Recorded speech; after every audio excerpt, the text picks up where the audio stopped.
Welcome back. Continuing the news.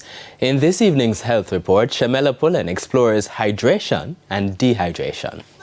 It's summer, the sun is blazing, and the heat shows no mercy.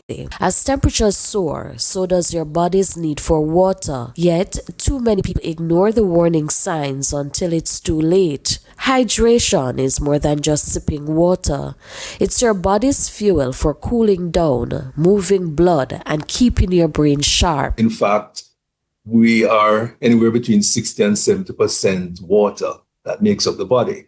So our fluid balance is really important.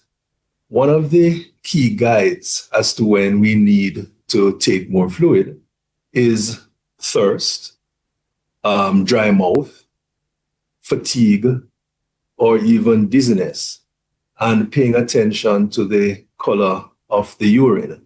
So the lighter the color of the urine, it means the more hydrated we are. The darker the color generally means the less hydrated. Hydration, on the other hand, creeps in when you lose more fluids than you take in, which can lead to serious health problems. You can get heat exhaustion, characterized by the lethargy, dizziness, dry mouth, dry skin, and at a further progression, you move on to heat stroke, which can result in the person becoming unconscious, confused, and actually collapse.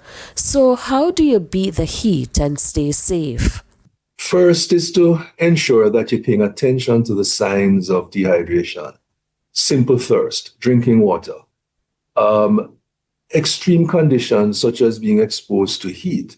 So persons who work, for example, in bakeries will find, or baking establishments will find they need to consume more water.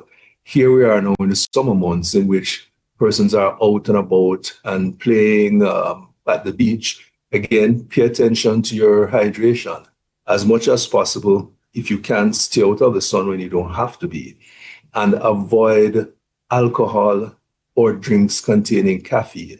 With your health report, I'm Shamela Pullen wishing you good health.